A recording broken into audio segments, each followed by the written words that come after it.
This has been a night of personal empowerment. I created this blood and dragon's blood ink painting that's meant to be communication of both consciousness and centeredness in one's power. Feeling calm yet vibrant and placed with one's power in the center of oneself.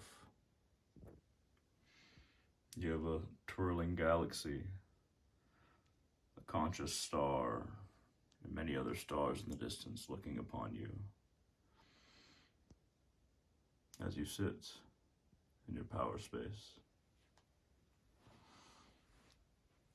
I am charging this red jasper stone. I have a bunch of selenite rods directing the energy from these candles, these tea light candles that have both a drop of my blood in them and some of this Mars oil. Very potent stuff. As well as the 7-day candle has the same thing. I created that enameled piece right there.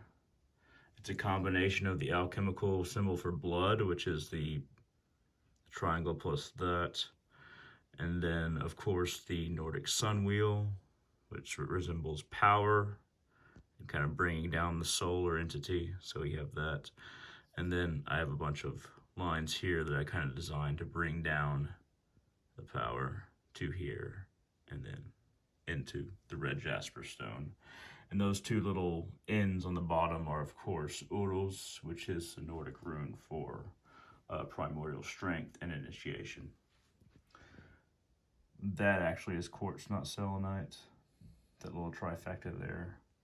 That's a very smoky quartz. I forget what it's called. That is red crystals plus copper wire to basically be a really high-powered generator. And of course, I put a drop of my own blood on that red jasper stone. I'm charging that stone up. I'm going to use it later. It's going to be part of a talisman, possibly part of a bracelet or a necklace. I'm going to work on that later. Everything that I have from that ritual that I did the other night, I have it in here with the grave dirt in this little silver cup, just soaking all the energy up and allowing it to just sit and prime for when I'm going to use it next. That's kind of what I'm doing tonight. I definitely feel like this setup here is producing a lot of the kind of energy that I want. Everything on this shrine has a purpose, and this is what I'm utilizing it for right now. Oh, and I did include this Odin's. So this chain is kind of like an Egyptian chain design. If you don't know what an Egyptian chain is, just kind of look it up. But it's a variety of interwoven things. Usually, this actually is more of like a chain link thing than an Egyptian chain, but it's meant to look like an Egyptian chain.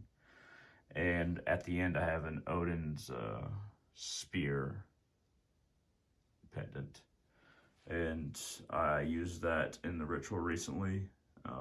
To kind of to surround all the candles and the central man candle and direct it towards a couple things, and now we're in this cup. If you want to see that ritual, it's actually probably 2 videos before this.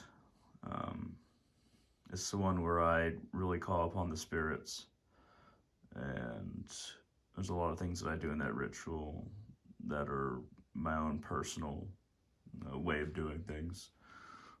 I try to come up with my own techniques, and the things that I test out and end up working out, I keep on using. The ones that don't, I stop using.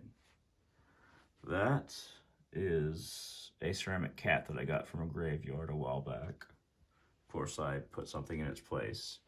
That, of course, is my obsidian mirror, still with some blood and oil on it.